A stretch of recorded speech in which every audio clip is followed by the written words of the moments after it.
Heavenly Father, we invite you here to join us for this testimony to you and your Son, our true Father, the second coming of Christ, the return of Jesus, the Lord of Lords and the King of Kings. We are so grateful that you called us and stayed with us all through our lives, Father, that we could have so many wonderful, precious memories. And we want to share a few of those this evening. Pray your blessing upon this gathering and those here, that you can help me, inspire me, Father, to share the things that really can help those who are here and those who may listen later on in time, Father, that through the videotape this could be an inspirational record of some of the times that I had with our true Father and with you, Father. We thank you, and please again bless this time and all those here. I pray in the name of Jim and Hiromi Stevens, a blessed Central family. Jew. Well, I came up with a theme for my testimony, and the theme is, it's not about you. Many years ago, I read a book by, what was his name? Warren. Rick Warren, who built a huge church in California called the Saddleback Church. He wrote a book called The Purpose-Driven Life. And when I started reading that book, the very first line is, "It's not about you." And he went on to talk about how it's really about God, and it's about the Messiah, and all you can do to connect with them and be a part of what they're doing is your merit. What you think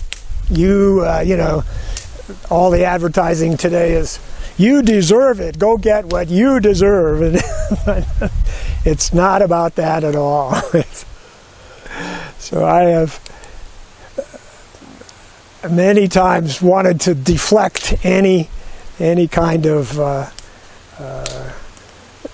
responsibility or praise that comes my way.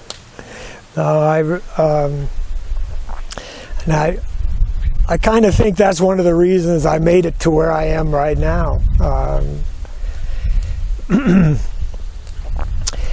Let me start back when I was in college. I was an engineer. I studied engineering at Northwestern University, and I went this program called cooperative education, where you would go to work for 3 or 6 months in industry, come back and go to school. So it took an extra year to go through college, but I earned a lot of money doing it. But I also learned I didn't really want to be an engineer, to live the kind of life that they were living. And so I wanted to be happy. That was my goal in life, to find happiness. And so I hitchhiked out to California, and I knew people from college living all along the way, so I could stop and see friends and everything.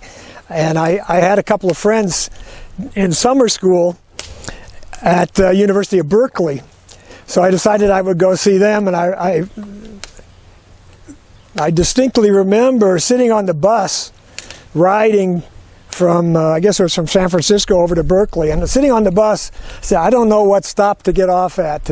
So I'll just go all the way past the campus and walk back across the campus to their dormitory where they were staying.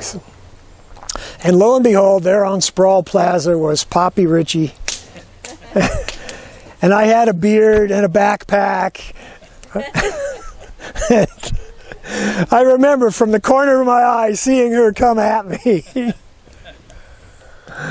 And she showed me this poster of "Come to the Ideal City Project." I thought, oh, sounds good. So I went over for dinner. I heard the elephant lecture and decided, okay, I'll go for your weekend workshop. It was good. It was nice. I didn't have any particular revelations during that time, and I actually decided to leave and go back down to Los Angeles. But it was in Los Angeles. I was hitchhiking. I had some very bad experiences. One guy stopped his pickup truck and he said, "Hop in the back, I'll give you a ride." I had my foot up in the air. I was ready to get in the back of his pickup truck and he pulled away. And so I remember looking up at the sky. There was a full moon, and I said, "I don't know if you're up there or not, but I'm going to go back and move in." And so I hitchhiked back up to Berkeley, and I arrived, I think it was Sunday night or Monday morning, and I told him I was going to move in. So Poppy took us out to I don't remember, it was an ice cream parlor. And we got what was called a hodgepodge. It was about this big, and it had a scoop of every kind of ice cream that they had. It was huge. And there was 6 or 7 of us sitting around, and Poppy made a rule: you can't feed yourself. So, anyway, I didn't actually hear the divine principle until after that. And I went to evening lectures. Noah Ross taught principle of creation, and when I heard the nature of God, it totally it was like I already know this is absolutely true. If only somebody had told me this before, I could accept God, I could believe in God. So for me, that was like absolutely convincing. So the other experience I had with the principle, my first time through, was the Jesus lecture, because I had tried to be good all my life and do good things, and I'd always gotten persecution and stuff. So when I heard what happened to Jesus, I was so hurt inside and so blown away that it was true. This is really what happened.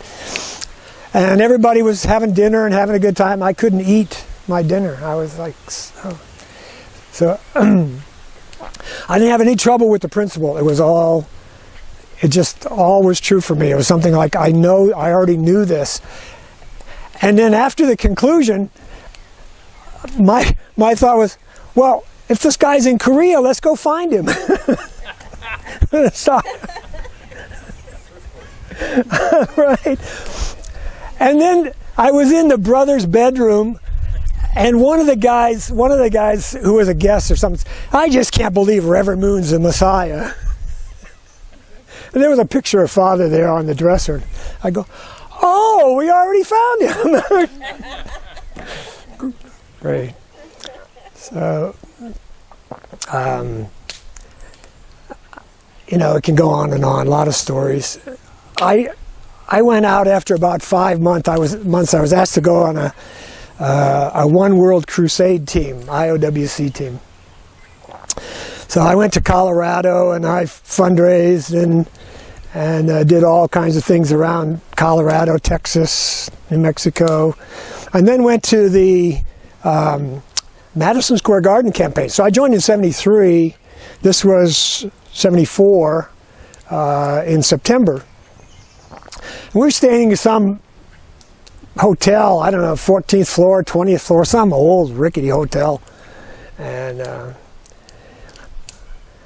Father would come many mornings. Father would come and share and talk. So we had lots of experiences, but it was so new to me. I couldn't really feel close to Father in those times. But I do remember going out trying to give out tickets to Madison Square Garden. People spit on us. Yeah, it was quite something. We had, and then right after that, I got sent to MFT. So I fundraised all over Texas and Louisiana, and California, and then I was at a Divine Principle workshop, and they said, "Okay, everybody who has a college degree, we want you to fill out an application and send in your picture because Father's starting a seminary." So I did that, and I was selected to be in the first class at Berrytown. And there was 50 of us or so, and we didn't know what we were doing there. We had no idea. We kept saying, "Father, please come. Why are we here?" You know, because I was sleeping like 5-6 hours a night when I was fundraising. But when you're trying to read and study and stuff, you're falling asleep all the time. And I felt like, I'll read a whole book and I'll get one divine principle thought out of this book. It was pretty. So, but Father did not come. It was 2 years. It was almost. The whole first year he never came, and the second year, half the second year he never came. And he came one time. One of the Japanese brothers who liked to go fishing was down by the lagoon, and he saw a bunch of koi, goldfish kind of, that somebody had thrown in the Hudson River, and they were all coming in to eat. And so they were in this little inlet. And so he was so like, wow, they were all, just beautiful colors and stuff like that. So they told Father about it the next time he came. So he came down there and he wanted to catch them. So we got 2 volleyball nets and put them together, and we kind of seined to the end. And we caught a whole bunch of colored ones and some big carp. Right. So Father was so excited. And so the next day he came back and he opened the trunk of his limousine, and the whole thing was full of nets. Big, fishing nets. I don't know if you've ever seen pictures of this, but he wanted to catch every single fish in that lagoon. And he had designed a trap. So there was, from both sides of the lagoon, and then there was a trap in the middle where the fish would have to go like this, and they'd go inside and they'd get caught. Right, so this was like March. I think it was freezing cold, whatever it was. So they picked the tallest people, and I was one of them. So we had to go out there, and we spent days putting meticulously. Father would just over and over show us how to tie the weights on the bottom of the net and tie the floats on the top. He had all these corks. We had to go ever so far. We had to tie another one, and he showed us over and over again. My claim to fame is one time I was holding the rope when he was cutting, and he cut my finger. So he kind of looked up at me, and then he looked away. And I didn't do anything. It wasn't a deep cut, but it was bloodshed.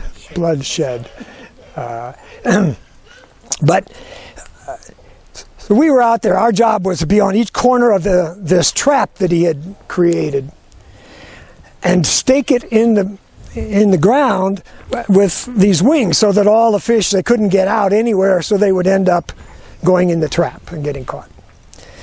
Well, we were out there, and we started too late, and the tide was coming in. The tide goes like 6 feet almost in the lagoon.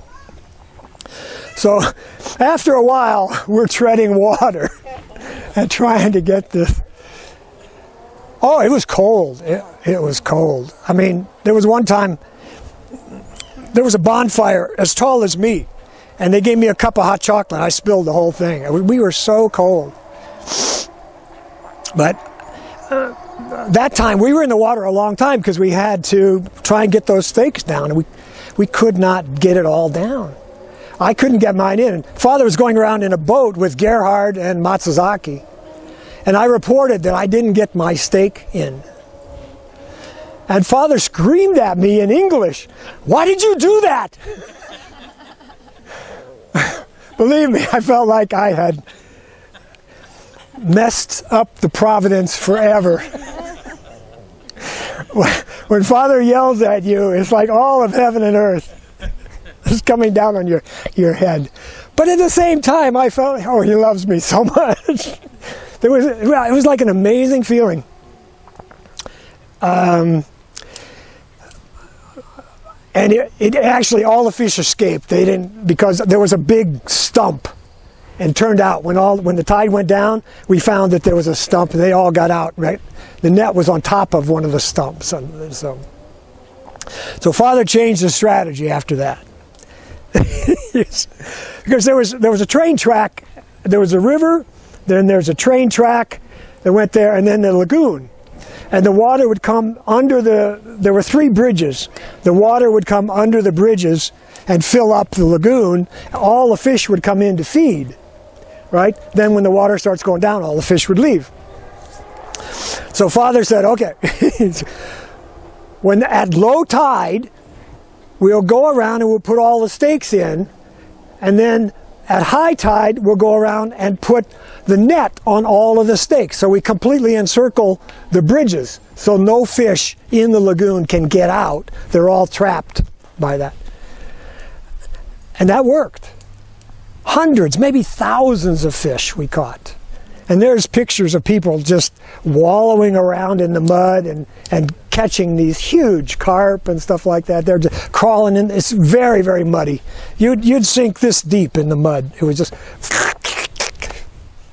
That was an experience. Father, he came almost regularly after that. And for just a few weeks there, I think we did that, 10 times with he would bring up different groups from New York Church, state leaders, he'd bring all kinds of people. Just for that experience, it was incredible. And he would come up other times and nobody would know he was there. Just maybe a few of us would hear about it. I remember going up, he sat on a hill and looked over, just observing the forest or something. He was sitting on it, and he took off his pants. He had on the Korean white underwear, the long ones. But I'm there going, I don't want to make Ham's mistake here. He just sat there. He was totally, in his world, just talking, and he carries the weight of the world. I just had no idea. I was 2 years in the church. One more experience from then. When Father would come, everybody follow Father, all the students. We followed him one time walking down to the river, and I was walking right behind him, and I saw this pimple on his neck. I think, oh, maybe he's not perfect after all. I didn't know what to think. But we all got down to the river, and then word came that the professors were upset because there were no students in their classes. So the word came, and Father said, okay, everybody got to go to class. But I wasn't there when he said it. I had gone off to run some errand, and I was on my way back to the river, and all the students were going to class, and they kept saying, Father said you have to go to class. I said, I know. I kept right on going. I thought, Messiah's down there on the river. I'm not going to class. And when I got there, I just kind of tried to hide, I just don't want to be here. The Father looked right at me, and he looked away, and he didn't say anything. So yes. That was a long time ago. That was 1977. Some memories really stay with you. I remember a couple other experiences. One time, Father came to speak to a 120-day training that was there, and he was up on the stage, and I was sick. I had a sore throat. I felt like, I'm really catching the flu or something. And but I went to Father's speech, and I sat there the whole time, and I really felt like I was having give and take with Father. And when it was over, nothing. I was healed. I thought, wow. Nothing. You're real serious. I had a sore throat, and it was gone. It was gone. Another time I remember, Father came, and we were in the classroom upstairs, and he was talking about something. He was talking how, you have to create a 5-year plan for your life, and a 10-year plan for your life, and a 20-year plan for your life. And I think I'm going, yeah, right. I don't have to do that. You're going to tell me what my mission is, right? And he looked right at me and he said, you probably think I'm going to tell you what your mission is. The rest of you. So I think Father can read minds too sometimes, or he reads faces, I don't know. And at the end, after graduation, he came to speak to all of us. And one thing he said, really, he said, "I'm going to pray to God that he makes you suffer."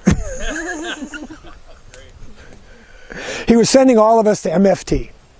He said, "You're the first class. We have to set the tradition. So you all go to MFT, and you can't get off of MFT until you have $150 a day average." But he gave us all states. He did that thing on the board where you go down like this and zigzag. And so we all had a state where we were going to be state leaders. But you couldn't go there. You had 6-month condition. If you average $150 a day, you could go to your state or something like that. But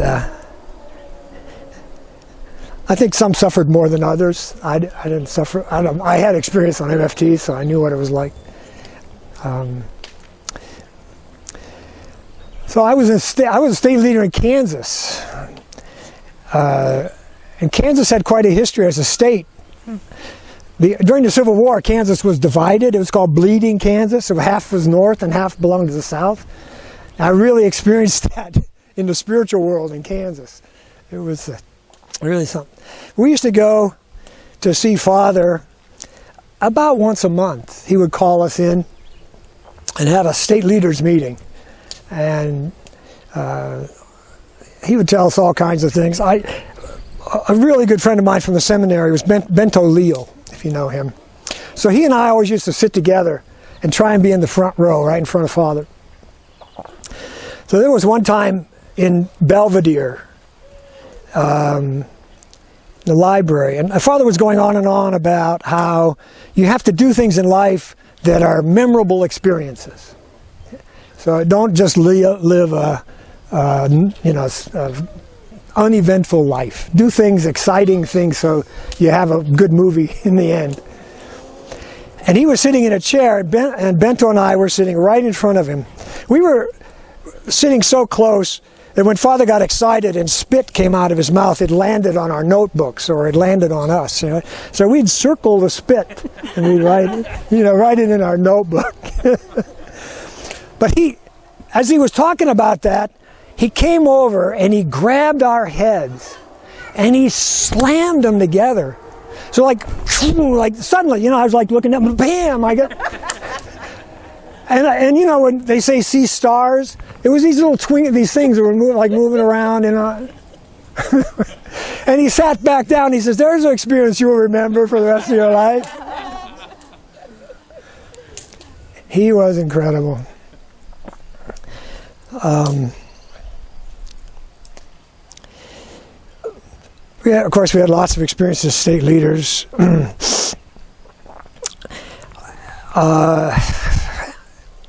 What else? Where should I go to?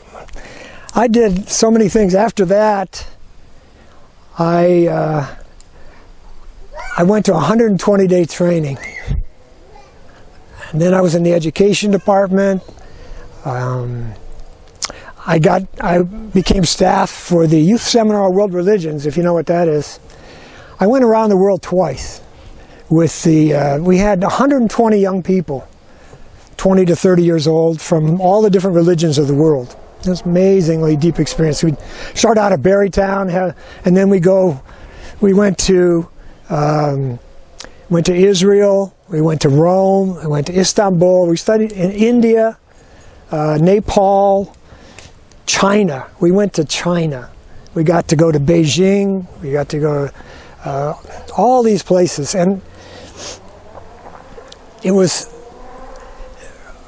like Father gave people such incredible opportunity. The vision for the Youth Seminar on World Religions was that they invited all the professors that they knew to send their young people from all the religions of the world. So the top Catholic young people, the top Jewish young people, Muslim young people, all of them, who the future leaders of their religion, would join together and become friends.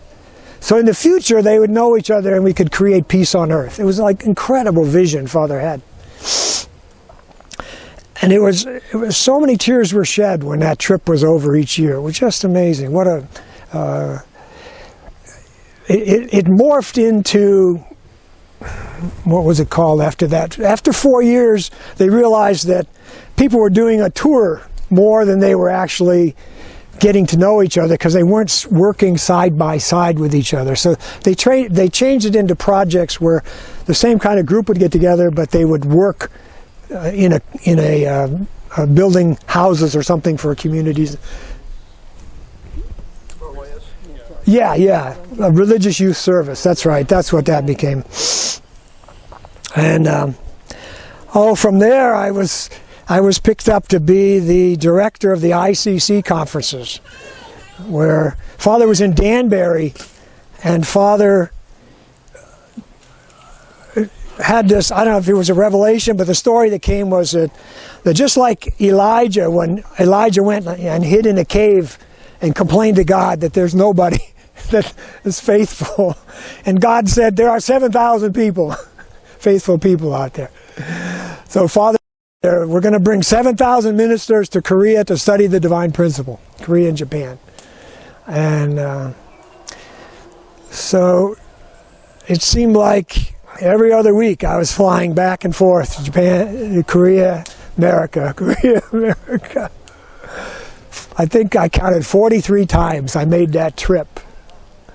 And it kind of messed up my digestive system for a while, because it's, when you arrive over there, it's time for dinner, and you feel sleepy, right? So, whatever it was really. Now, of course, going to Korea, so many experiences. Father came only one time to talk to the ministers, and I heard that his reflection after being there and talking to the minister, he came on number 4. He never came after that. I think he was very disappointed in American ministers. But that was a time when Hunjanim had just passed away, and so we were able to take our members up to the Wanjan. So we had at number 10, we started having spiritual experiences with Hunjanim from spiritual world and Jesus. So there was a tremendous number of experiences. Let me tell one experience with Father. After Father got out of Danbury, he came back to Korea, and I was invited to Father's house at Hanamdong to share about the ICC. And I remember Father was sitting at the head of the table, and then Dr. Pak was sitting there, and I was sitting next to Dr. Pak. They were asking me questions, and I felt that I'm on the top of the world. Because Father's foundation after Danbury, I felt like, just became universal. He was so high up that he, in a way, embraced the whole world. And I'm sitting there going, what am I doing here?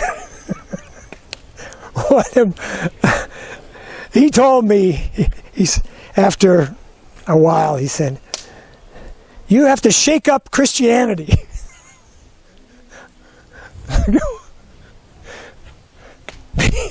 Me? Oh, gosh.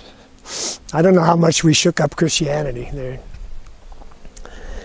I always felt that we didn't connect with Jesus the way we should have.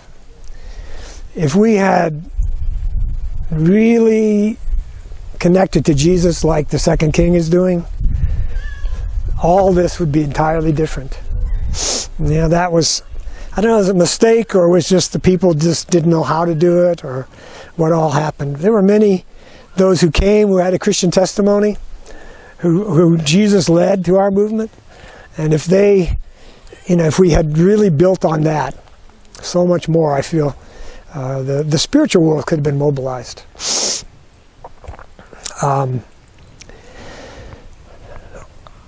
After ICC conferences, I went to 40-day training under Reverend An, and he lived with Father in the church there in Korea for 20 years or something like that. And used to teach the 40-day training. It was amazing. His content. So he used to go down to the Deli Sun restaurant there on the corner and eat breakfast almost every day. But everybody was afraid of him, I think, so nobody would sit with him. He's a 36 couple. People were like intimidated, I think. I'd go down and I'd sit with him. I'm amazed at myself, but I would ask him questions, and he was so open to sharing. It's hard I always felt so much younger, so much immature. The stupid questions I might have, or whatever I could think of, is not anything compared to the depth of these people who were with Father in the early days. And but I just would sometimes just sit with him. We wouldn't even talk. But it was just so special to be around people like that. Then after that, I was appointed the state leader in Northern California, in Berkeley. So we went out there. By that time, we had 4.5 kids. Our fifth one was born out there. 1990. And after almost 2 years there, the hometown Providence kind of got started. And it was, Father had a state leaders meeting, and then while everybody was traveling back home, the Koreans and the everybody, all the leaders were going back home, the word came out from Sun Myung Moon, everyone has to go to hometown. So it was like Father gave that direction while the leaders were in transit, so they could not interfere with the direction. That's what I felt like. Right? And he pushed it. He pushed hard. Everybody has to go to hometown. And most leaders did not go to hometown. But I was giving a workshop. I felt I was responsible to tell the members to go to hometown. So I had a workshop or seminar. And I got up there and I lectured that you have to go to hometown. And the voice says, "Are you going to hometown? You're the leader." So after a while, I packed up my family and went to hometown. My hometown is Bloomington, Illinois, right in the middle of the state. And I remember going to Chicago to meet the Korean leader for the region to tell him I was coming there. And he says, "Oh yeah, we're all ready for you. You can be the state leader and you can be in Chicago. And we have a place for your family in Rockford," which is 90 miles away. I got arrested there. And then I went to my hometown, and my cousin just welcomed me with open arms, gave me a place to stay. We talked until all hours of the night. What an embrace I got from him. And we had already been through the situation with our oldest daughter when the direction came to put your child in the nursery and go fundraising. And we separated from our oldest child for several months until she got so sick we had to take her back. And from that point on, we were never going to separate from our children again. I put them through enough. And it was just such a difference of night and day between my welcome in my hometown and that church. I knew what that was like. So we actually went to hometown. I decided, so I'd go to Bloomington, Illinois. My cousin was the president of a bank, and he helped me get a foreclosed property where we could rent. We stayed there 9 years. 9 years. And people thought we left the church. We occasionally get letters, can you send money? That kind of thing. And then around 99, Father called all the seminary graduates to a conference at East Garden. And in the course of that conference, he said, I want all you seminary graduates to move to the East Coast to help support the Providence. I don't remember what it was. So in 2000, we packed up and moved to Maryland, D.C. area. And I started a job working for Able Business Services, which was a employee leasing company that leased employees to the church to help, with salaries and stuff. So we, being in D.C., much closer to the headquarters church and stuff like that, and it came time for matching, and the word went out that now the parents have to match their own kids. Because we've been preparing our kids to be matched by Father, but now Providence has changed, so we have to match our own kids. So I remember attending this meeting at the church where they explained how this was going to happen, how they were going to help us. And I walked out of there and said, nope. You're not matching my kids. Because it was one of those things like, they're already totally overwhelmed and exhausted in the missions that they have as church leaders. And now you added a burden of they're going to try and match. So at that point, I started a website to help matching candidates. And bcmatching.com, I think it was. And it was the only game in town, actually, because the church was so slow getting things going. And lots of people put up their pictures, and I took no responsibility except, I created some forms and stuff. You put up your kids. You have to vet. I'm not doing any vetting. It's none of this church control completely. If you like that candidate, you communicate, and you decide if they're pure or whatever you care about. That was my rule. Individual responsibility. So, and that's kind of been a principle that I really related to all my life as well.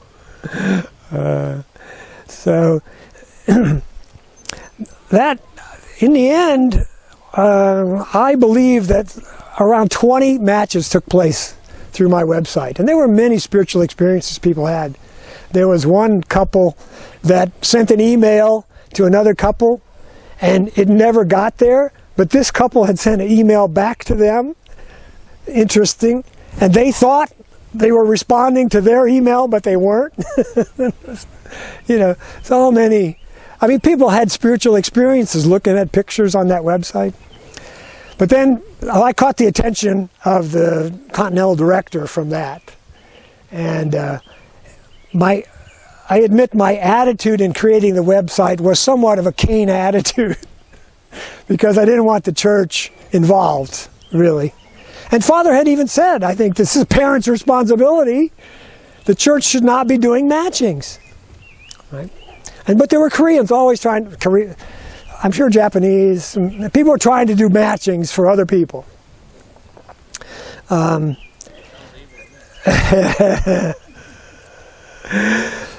So I got interviewed because Father had been telling them, you need a blessed family department. A year later, is there a blessed family department? No, there wasn't one yet. A year goes by, is there a blessed family department? So we eventually volunteered to part-time head up the Blessed Family Department. But I absolutely said, I'm not doing this without my wife. You know, and I know in the church there was nothing but basically men leaders, but there were no couples anywhere doing anything. It was revolutionary that a couple would, at that time. And so, but it was so obvious in the Blessed Family Department, a man should not be running the Blessed Family Department, really, by himself, certainly. So we did that. We had many, many incredible experiences. Putting on the blessing. You know, the deepest things I remember are the opportunities I had to teach the value of the indemnity stick, or the value of the blessing, the value of the holy wine ceremony. Because I got to read Father's words about these things in preparation. I got to pray about it. And I realized most of us understand such an insignificant depth of what Father's doing. But I was so blessed again and again and again because of that mission, and because it was so internal to the church leader's position, you know. For example, the indemnity stick ceremony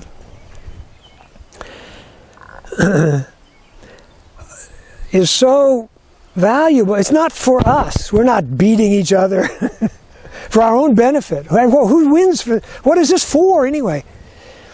It was for our ancestors. And I just, in my prayer, I realized, you know, each of us has female ancestors who were abused, raped, so mistreated. We have male ancestors, maybe murder, violence, everything, all this. And those people who suffered so much in their lives, the thing they want, really, is the blessing. How could we deserve, in looking at them, how do we deserve to be blessed? What did we do, you know? No matter how long you're in the church, you can't merit the blessing. There's no way. Especially compared to the sufferings and the terrible suffering of some of our ancestors. So as a condition, we offer ourselves to be beaten, to show them our heart, and that they will forgive us, and they'll help us, because they could cause serious trouble in our marriages if they interfered in a negative way, right? So that I had the opportunity to teach a whole group of new people almost. I mean, new members almost, who were getting the blessing, and couples. And, you know, they were all going to, people told them, oh, don't worry about it, just tap a little bit, it's okay. But after I told them that, everybody really hit hard. So I thought, yep, it works. This is, when you understand what you're doing, you can do it. You can go through anything. So the value of our lives, we never understand. We don't know who we are. We don't know what we're doing. Most of the time, it was just, you know, this whole idea of giving testimonies, I realize is so significant in the future. Right now, it seems like I got too many other things to do, too other priorities, but I'm really grateful that you offered me this opportunity. I'm grateful you're doing this. I think it's really valuable for the sake of history, and it, you know, I really am out of time, but my testimony to the second king is like, what a man.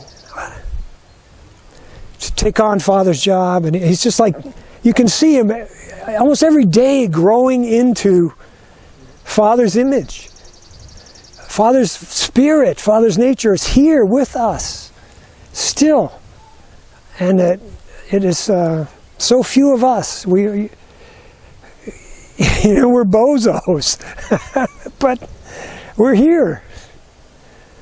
And all your names will go down in history.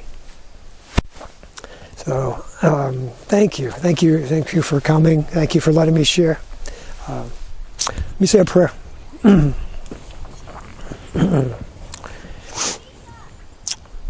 Our Heavenly Father,